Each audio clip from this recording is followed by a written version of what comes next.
Jamie. Yeah, Jamie. A tribute to Jamie. Good evening, ladies and gentlemen, and welcome to Inside the Mental Health. I'm Bob Biebney, your host, and right next is my compadre, Hey, Bob. Dr. Richard Phelps, a man for all seasons, food and music connoisseur, Computers. friend of the homeless, computer whiz. We would like to thank the workers at AOC for helping us, Saeed and Jacob White. You know, they're good guys, and we appreciate them. And we would also like to have Lucy Fournette come to the front so we could say our prayer. You know, tonight we will be doing a tribute to the guy who started insight into mental health in 2005 with me, Jamie Ballou, who passed away 9 years ago. Hi, Lucy. Hey, Lucille.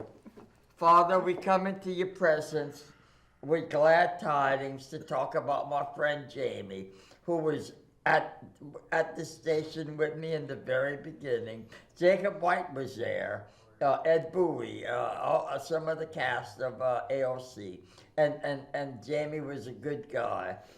His mom, Miss Jackie Ballou, has gone on to help us with our shows and become our underwriter. Father, we ask that we give our wisdom to the public, and maybe they'll learn about starting their own program on AOC, or maybe be inspired to do something that they've always wanted to do. Father, we instill this message to the people that if they want to do something great or something they would like to do, their heart's desire, that they would be inspired by us to do it. In Jesus' name, amen. Amen. Thank you, Michelle. 9 years ago.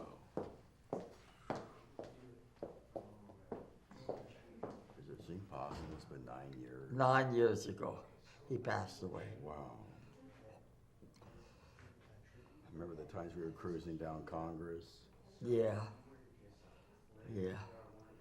Okay, anyway, ladies and gentlemen, we're going to be showing a film of some interviews with Jamie and also some shows with me and Jamie, thanks to Jacob White getting it ready for us and everything.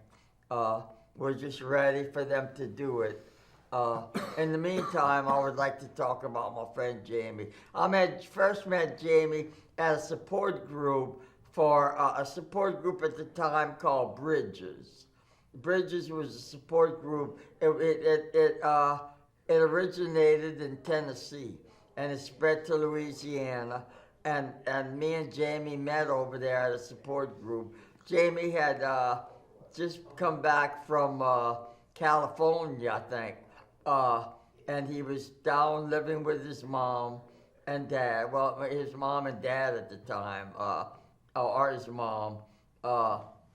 His mom got a divorce from his dad. But Miss Jackie Ballou was a really nice lady. She would let us have our meetings at her house. And that's how me and Jamie became close. Me and Jamie became good friends. And, we just hit it off.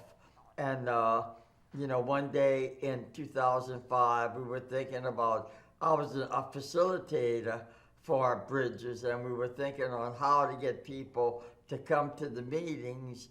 And one of our friends, Bert Grace, I think it was Bert Grace, said, why don't we try AOC, the outreach community TV station?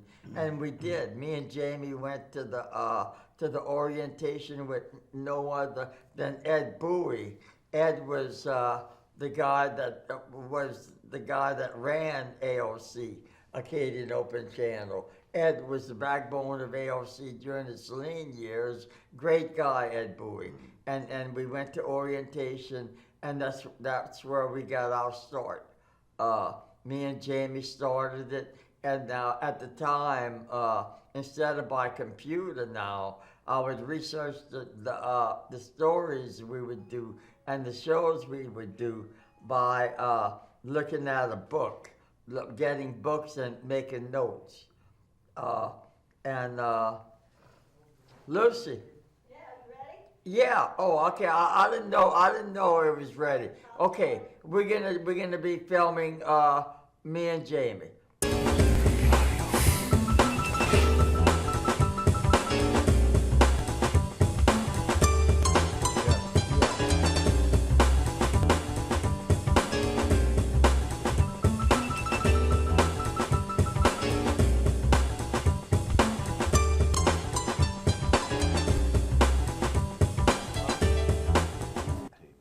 A few years. Where were they having the meetings at?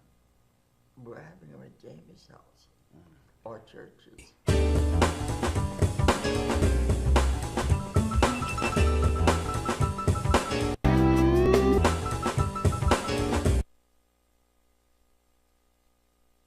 Inside into mental health.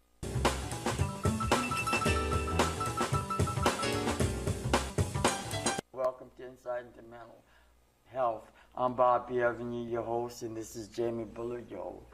And Jamie and I are both mental health advocates, and we're out here to tell you people out from our experiences, our research, and our understanding what we think to help y'all learn what mental illness is, from going from schizophrenia to bipolar, Jamie, to let's see what else. Bipolar Jamie, was that? No, I'm just saying bipolar Jamie. Schizoaffective, different disorders, multiple personality, borderline personality disorder.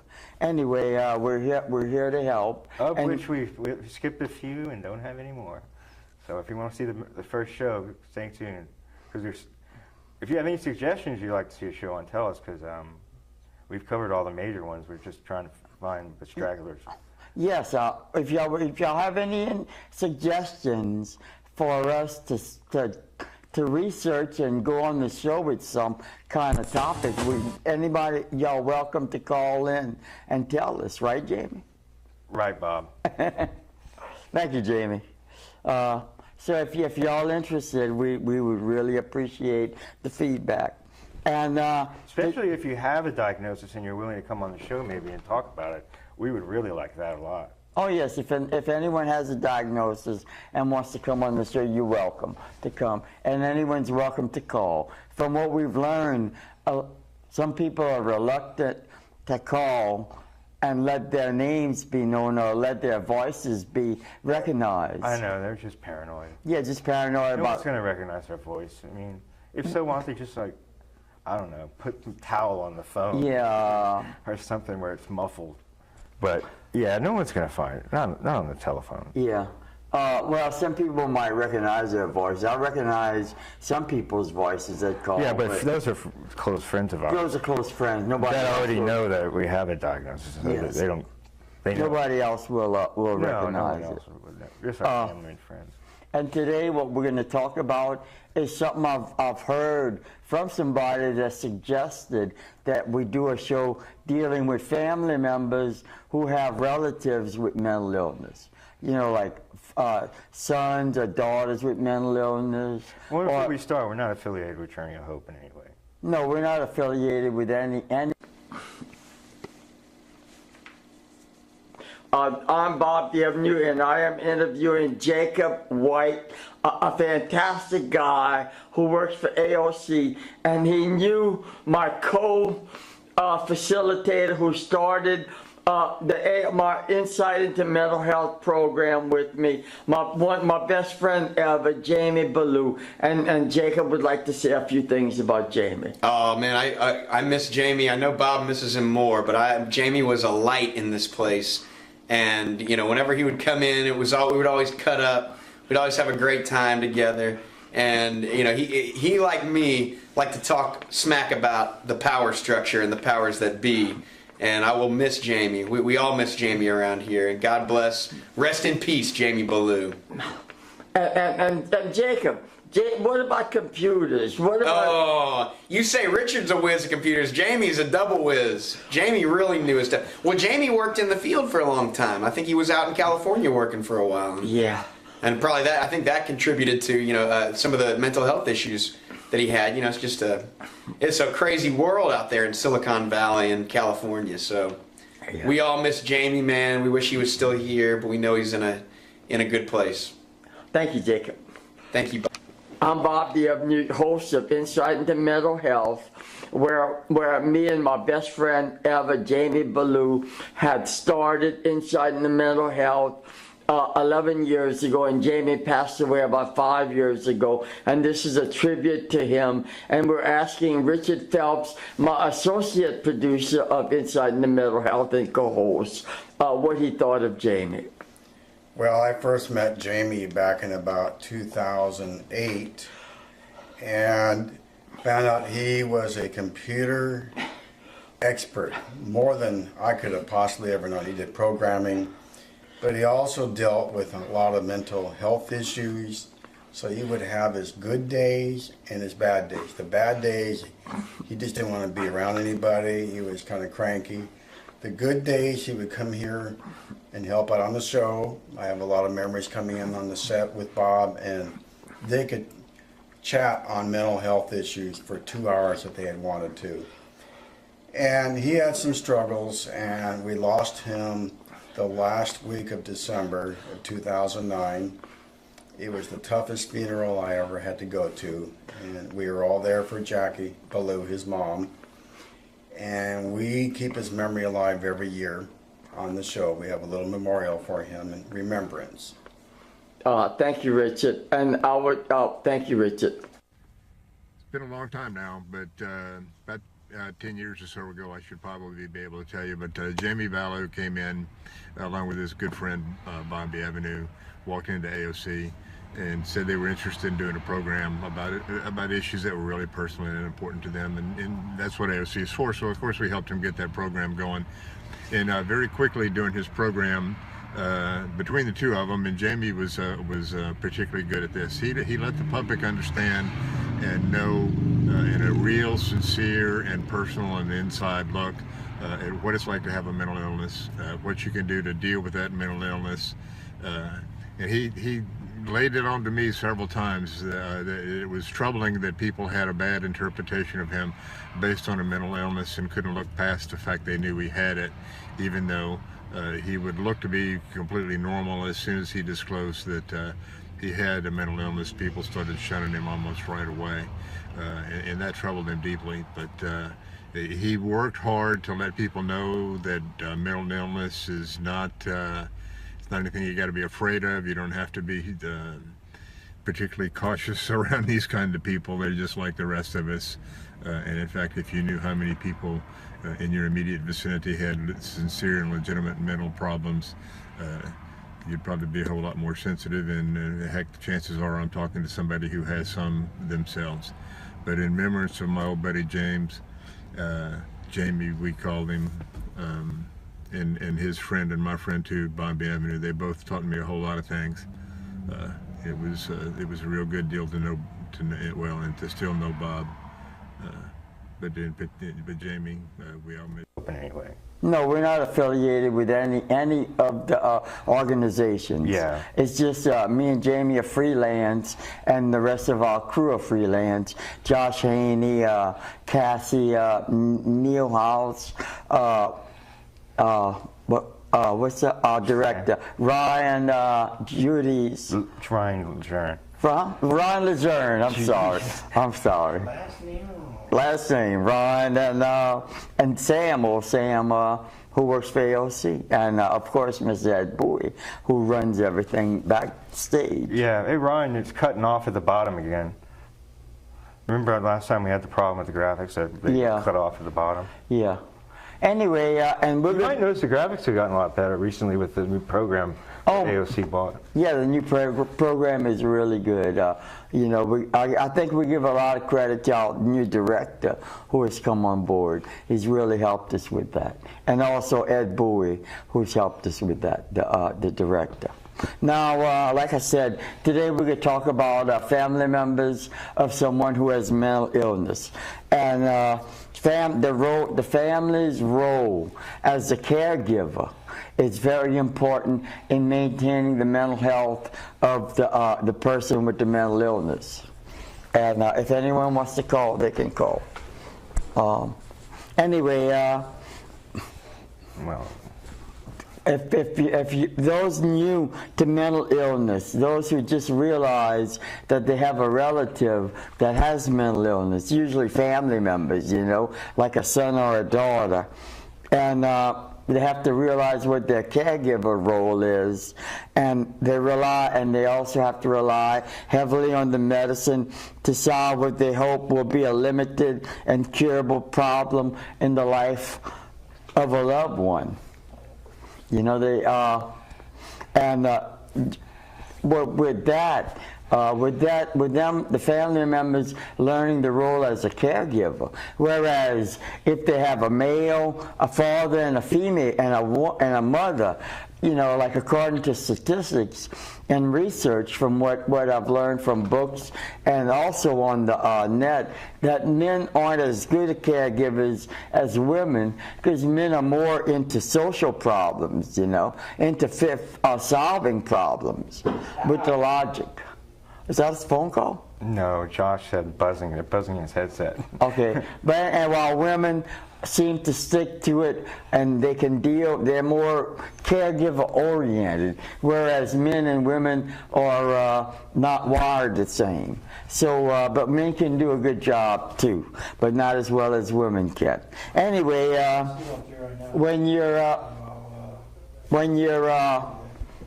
dealing with this as a caregiver, you have to revise expectations. Most caregivers must confront the reality that a loved one's mental illness will not disappear. That's one thing they have to face. To be a caregiver, you could be a caregiver to help your mother who has cancer. That would be a caregiver. Yes. It doesn't have to involve a mental issue. No, it doesn't. But like I've researched, it's hard to be a caregiver to somebody who is sick. But it's doubly hard or triply hard to be a caregiver. Triply. How you like that? You just make that word up? Yeah. Tripoli. That's the name of a city in France or something. Tripoli, the road to Tripoli. It's not the Middle East, Tripoli? Maybe the Middle East. Might be Middle East. I don't know, but pretty funny words you made up. Yeah, but that's just a little analogy from Bob. But anyway, Tripoli. wait, I forgot myself. You're still talking about caregivers and women being better at it than men. Then we stopped somewhere around in there. What's the last paragraph you note here? Okay, you stopped me when you said that. Finding Legitimate mental problems. Open anyway. must confront the real stuff about my former friend, I guess still a friend, you know, Jamie. Me and Jamie became good friends. We started going to the Bridges support group, and that run by Denver Nobles at that time, and we became friends.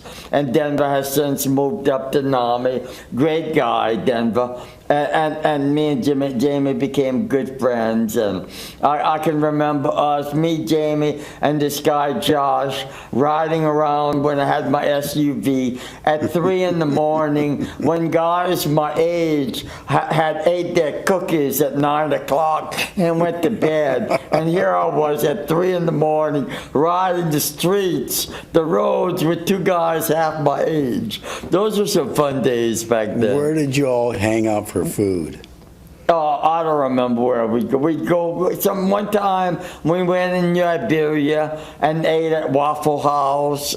Hey. You know, we would eat at Mel's, a few places. You Duffy? know. Did you ever hit Duffy's?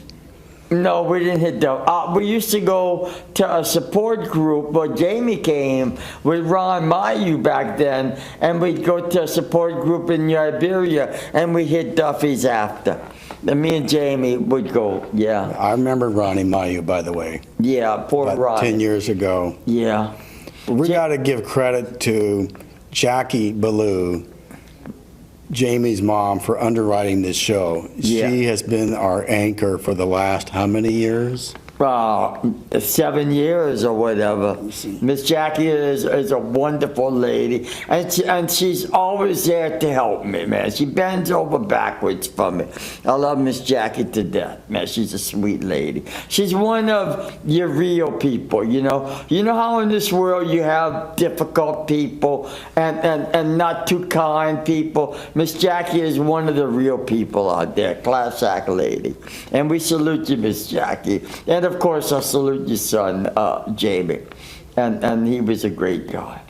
And of course, this is the Christmas season that we lost Jamie, and of course, during this Christmas season, there's a lot of people who have lost loved ones, and et cetera, et cetera, and I would like to say, depression. I'm gonna read this what I researched. Depression, loneliness, and anxiety during Christmas.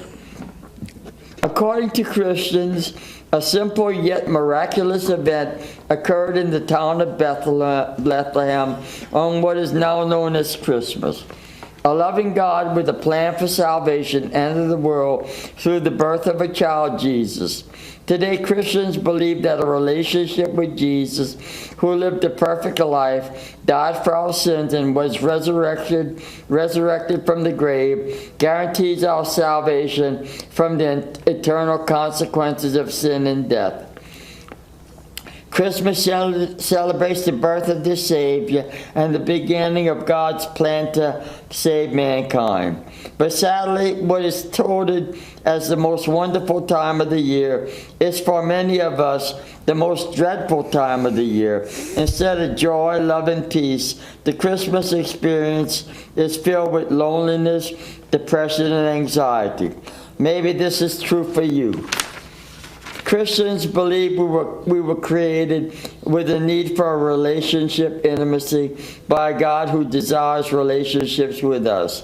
In fact, according to the biblical account of the creation of the world, God noted from the beginning that it is not good for mankind to be alone. Loneliness during a time when togetherness is emphasized can easily lead to depression.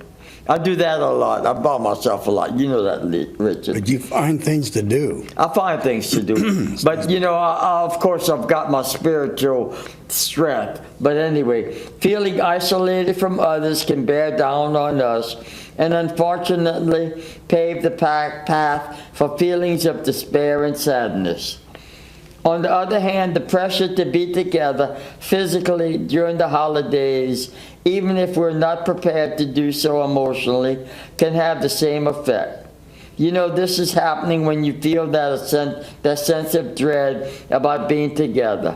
This dread often gives way to guilt and depression over our own lack of excitement about being with certain friends or family members. Keep on reading. That's good stuff. That's good stuff. And again, there are those who are experiencing these holidays without any family or friends. And there are phone numbers you can call. I'm going to look up one called the Warm Line for the National Alliance on Mental Illness. And locally, there is 232-HELP or 4357. And there are, or statewide 211. There will be people that are trying to lock you into some counselors over the phone if you're really going through a dark time. And in a couple of minutes, I'll have the number for the Warm Line, which is the National Alliance on Mental Illness. Okay. Thank you, Rich. I'll bring that up and just give you a heads up when I find that. Holidays can also trigger feelings of grief associated with relationship loss, such as death or diminished capacity due to illness. Holiday traditions just don't feel the same. We may feel guilty, like we are dishonoring the missing family member or friend by celebrating Christmas without them. Mm-hmm. Time, sensitivity, and patience are required to allow for grief and adjustment.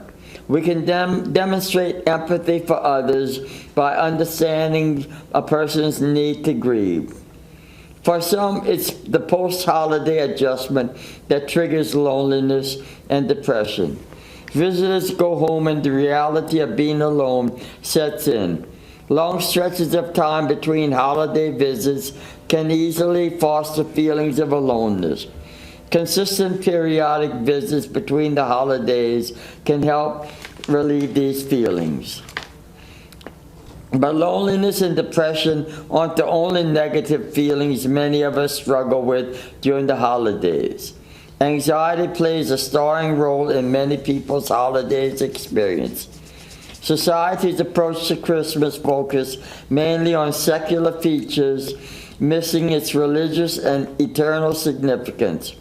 The beautiful, quiet miracle of Jesus' birth has become a complex economic sideshow that starts a little earlier this year. We barely make it to the end of October before we are bombarded by Christmas decorations and pre-Christmas sales. Excessive pressure to find fantastic gifts, to create impressive decorations, to prepare the perfect meal, and to push budgets to their breaking points generates stress. We put so much pressure on ourselves and set such high expectations that our joy is often diminished by unavoidable anxiety and inevitable disappointment. Here are some steps to reduce loneliness, depression, and anxiety during the holidays. Loneliness, depression, and anxiety can quickly overtake the peace intended to be found in the holiday season. Just look at the faces around you during the holidays. Do you ever notice that the joy is missing from many of them, perhaps from your own? So what's the solution? Here are a few steps that may help you reduce the negative feelings associated with the holidays. As is always the case, change takes time. Here they are. You ready for this, Rich? Yes.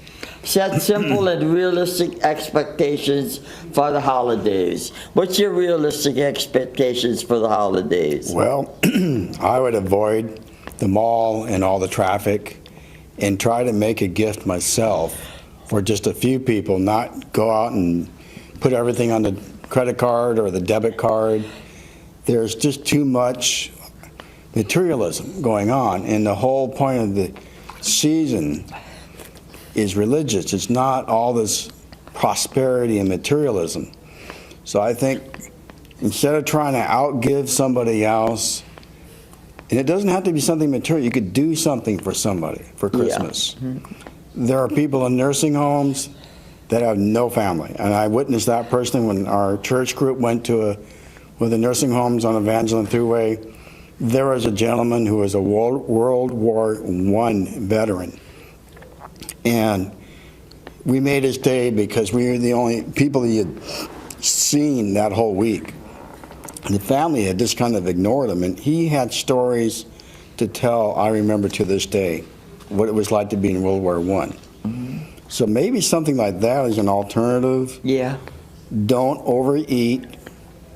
And I'll tell you, that's a tough one to do here in Acadiana because there's so much dinners and good restaurants. Mm-hmm. But try to make a change to lower down all your activity.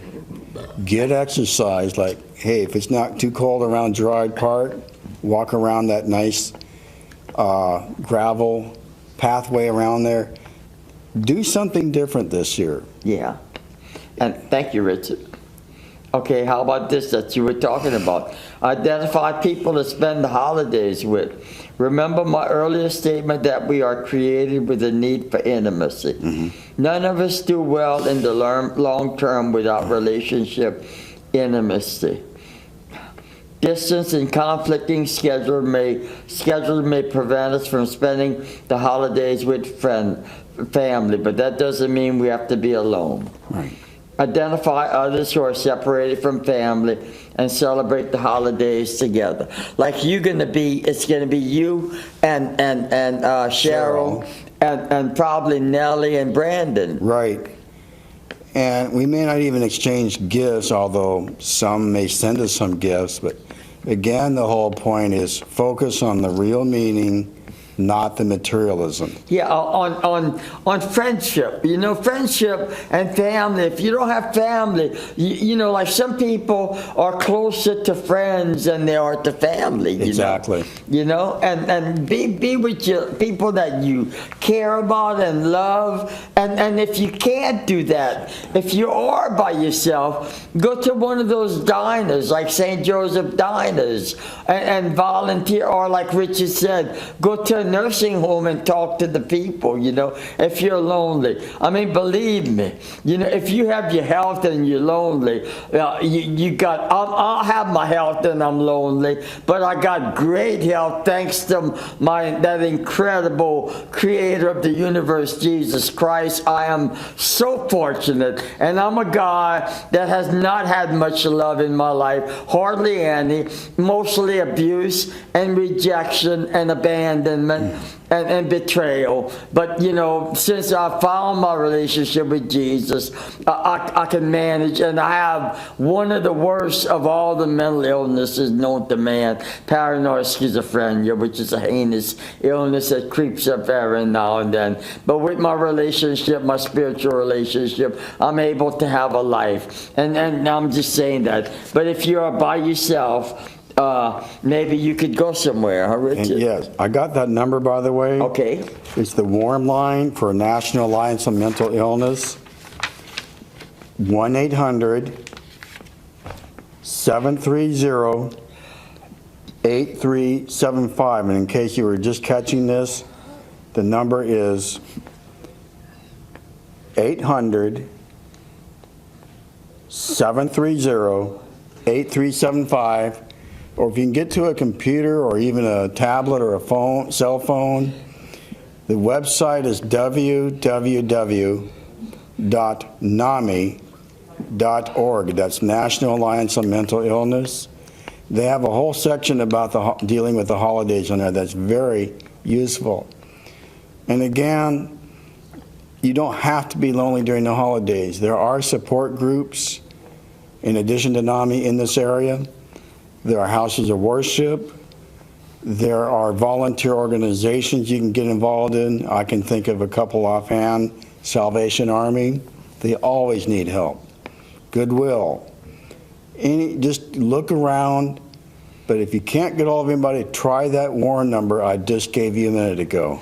And I would like to say, if you can't do any of that, and you know, like, of course we know it's a tough world now. It's more tough than it's ever been. Mm-hmm. And if you're all by yourself, and like I always say, we have all been brokenhearted, we have all been betrayed, we have all been abused, we have all been rejected, we have all been neglected, we have all been through that. We have been through it. And a lot of people, especially people with mental illness, who mostly live in poverty, or might be mad at God and say, how can a God that that is so loving let this happen to me? You know, and you might hate the Lord, but I just ask you to say to Jesus, say, God, or even if you don't believe in him, say, God, if you're there, let me know. And most certainly I know in my heart and my own reality, he will let you know that he is real. You know, I've seen too many miracles. I'm a walking miracle. Richard's a walking miracle. I shouldn't be here. I was born at 1 pound, 12 ounces, 3 months premature. Now get this, 12 inches long. And I, a while back, got the notes that the doctor and nurse were keeping. They said a month later, I had gone down to 1 pound and 7 ounces, less than a 5% chance of making it. Stuck in the incubator for 6 months. Well, here I am. Yes. Somebody obviously wanted me around. Yes, and that's our creator. And the interesting thing is, you just don't know who you're going to run into. I know a musician friend whose mom ran into a friend of his, and because of that connection, their band is going to have more variety and more music. Yeah. You just don't know who You you're don't going to know run what- into, especially here at AOC. Yeah. There are people we've met here that have come on the show. Yeah. Well, and just giving a plug for AOC, this is an opportunity, a station where you pay $35 and you can be on TV like us, you know?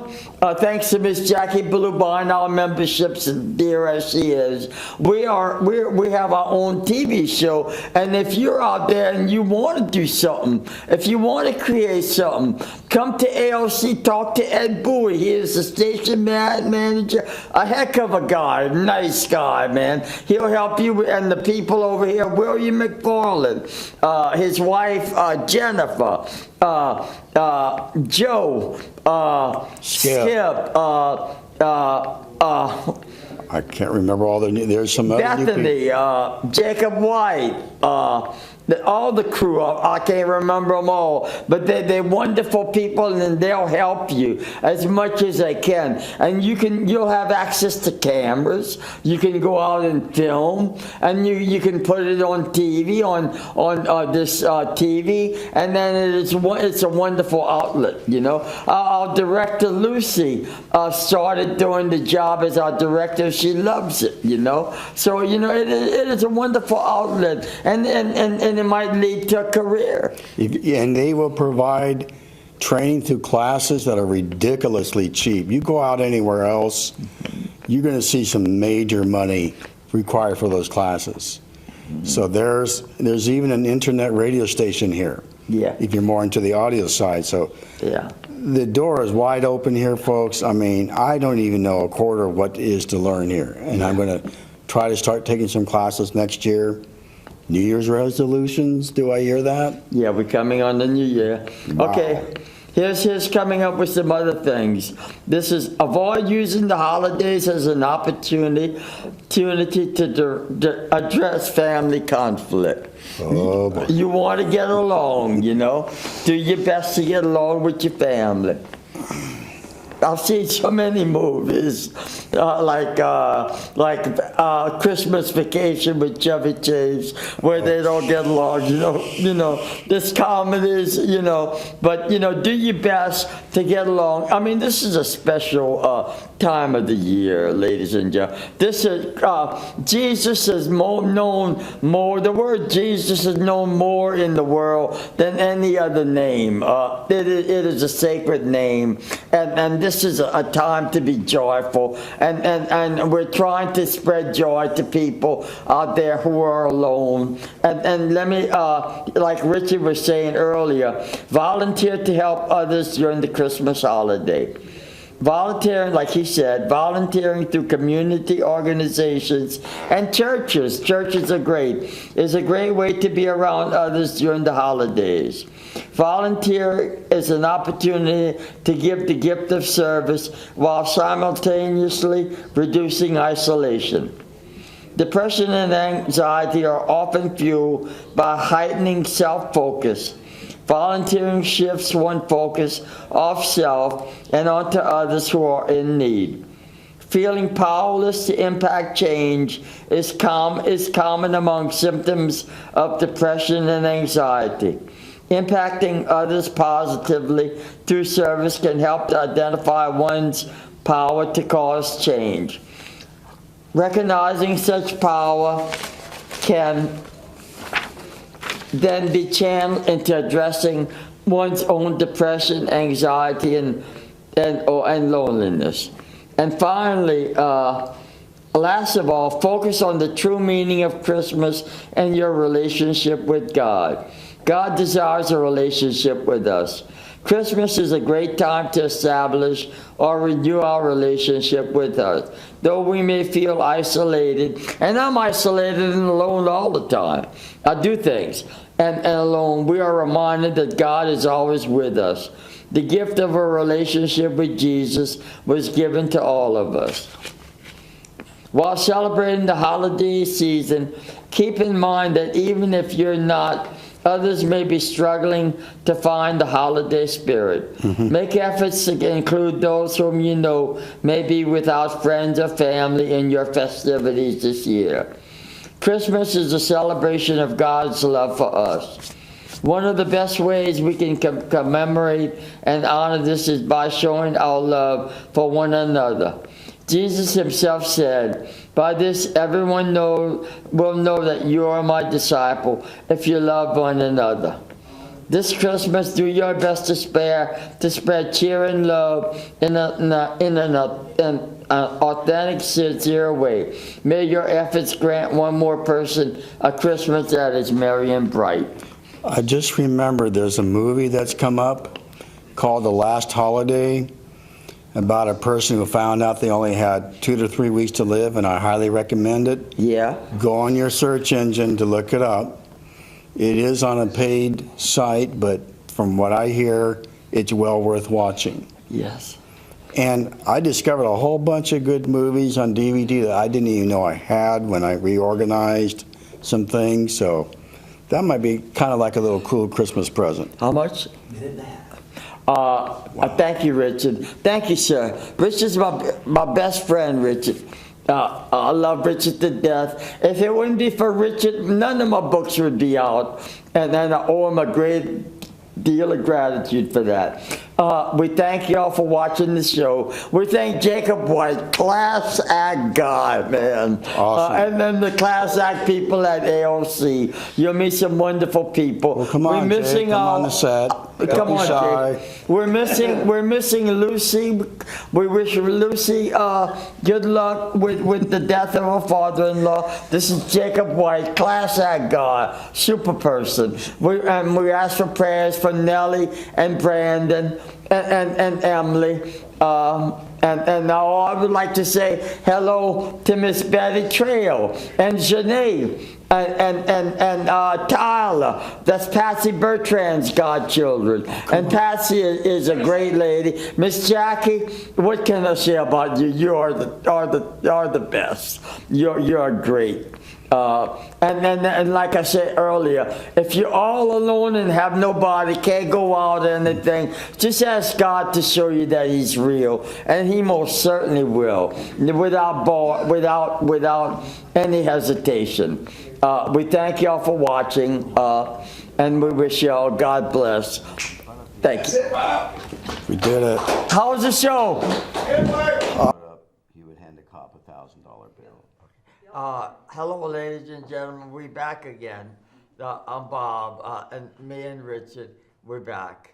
We hope y'all saw some of Jamie Ballou. We didn't get to talk to him a lot, but we had the interviews with Richard and Jacob White and Ed Bowie, and they gave their opinions of Jacob. I'd like to give my opinion of Jacob. Not Jacob, Jamie. Jamie could talk to anybody and not feel superior to anybody. He talked to everybody on an equal footing, whether they were impoverished or financially or spiritually or mentally. He could talk to them and accept them the way they were. And like I said earlier in the program, me and Jamie and our buddy Josh, we would ride around Lafayette, the Lafayette Acadian area, at 3 in the morning. And it was like I talked on the show about how when I was in my 50s then, how I would ride with them at that time when guys my age were eating their cookies and going to bed at 9 o'clock at night, to rest. Yeah. But, I've been fortunate with my health. I've been very fortunate, and me and Jamie and Josh had a good time at the time.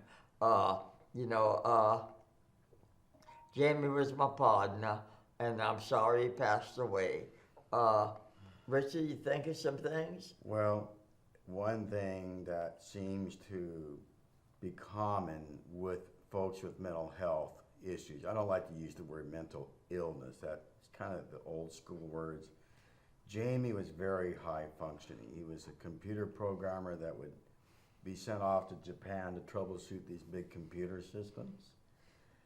But just because he was high functioning doesn't mean he was not immune from all the ups and downs of having a mental health condition, and he was also dual diagnosis, which means he, like many in society, was battling addiction to whatever it was that he took. And there's a lot of tendency to self-medicate when you're having a mental health condition, because maybe your meds have been in you for so long and you got used to them that they don't seem to work. So there's a strong temptation to resort to something from the streets. And he had his battles, but on the other hand, like Bob was saying, he would talk to anybody about mental health issues Well, he talked to anybody about anything. and anything else. Yeah, he was the guy for computers too.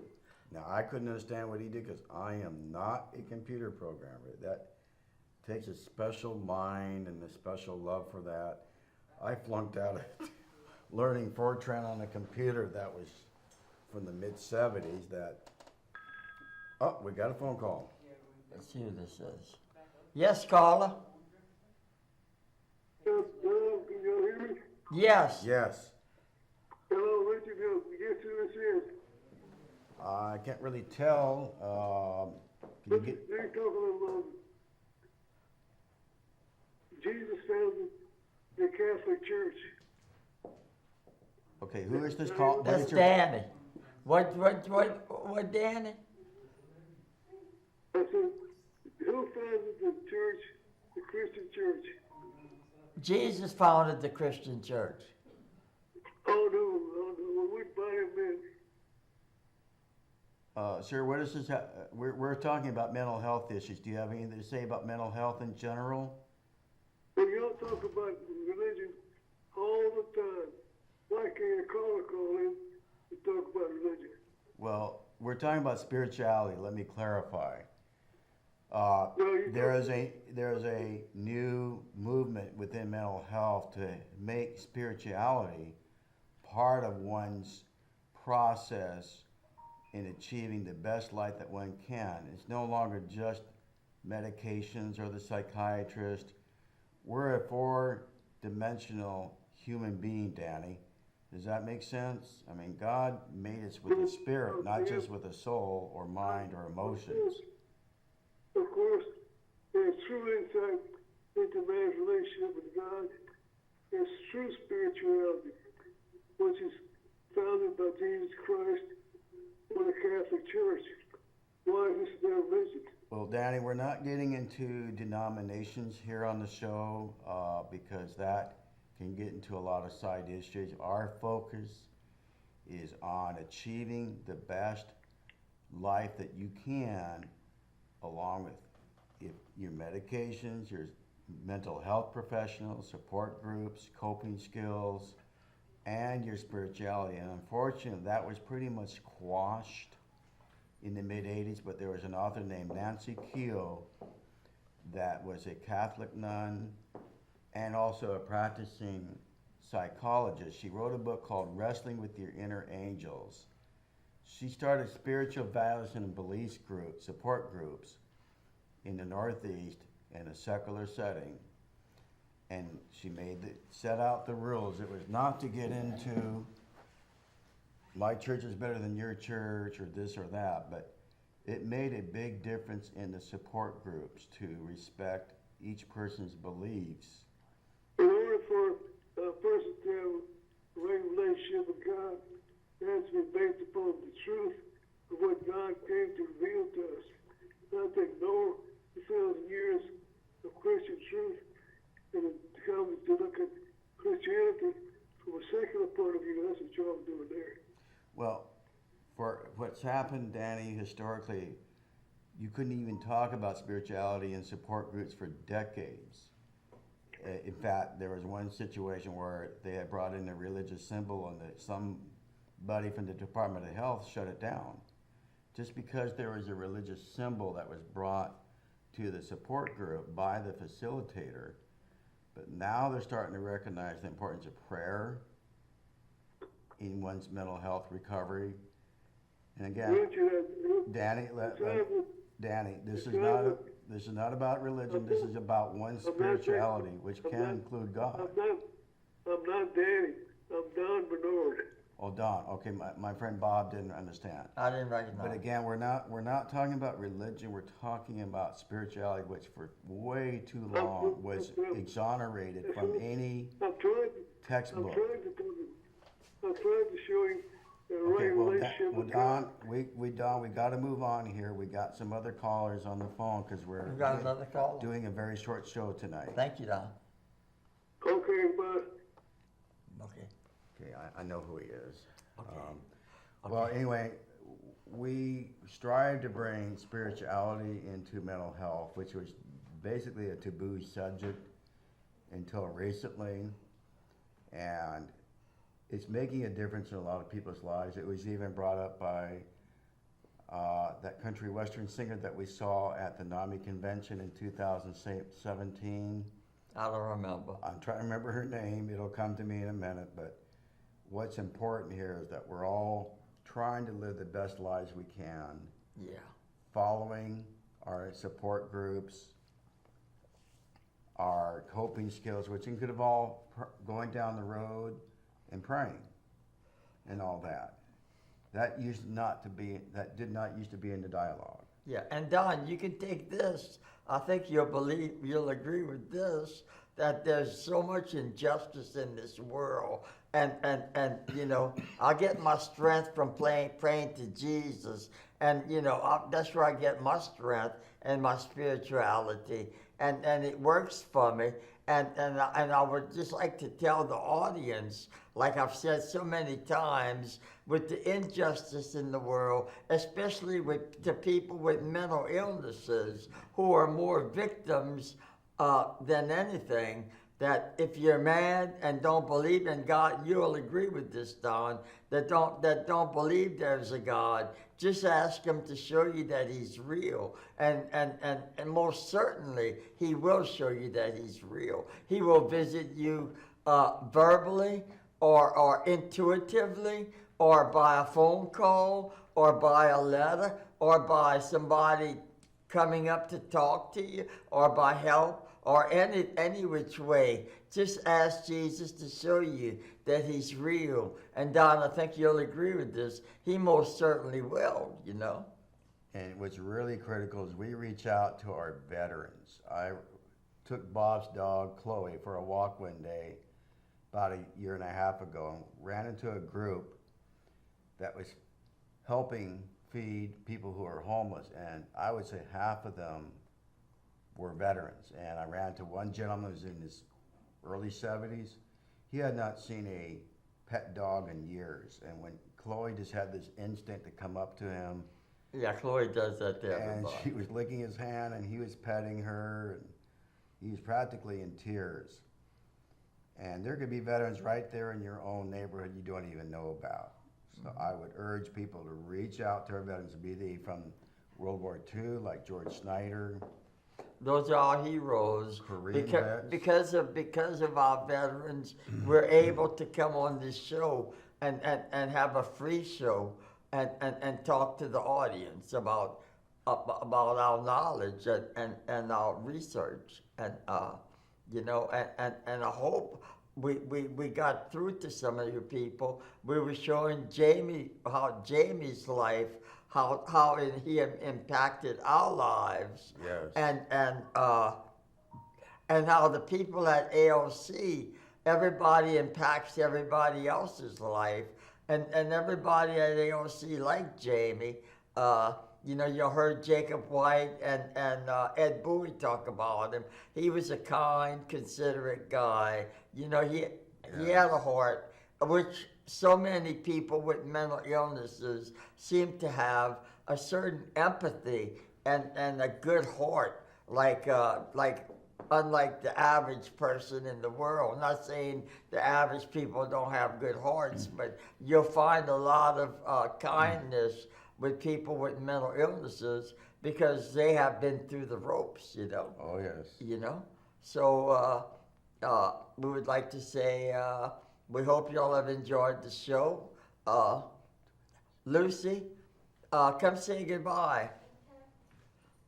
This is our great director. She put us on Facebook. Look how beautiful she is, I like ladies and gentlemen. your, That's Lucy. I like your outfit tonight. I like Lucy. your outfit, Lucy. Right. And we thank y'all for watching. We hope it has been a good show.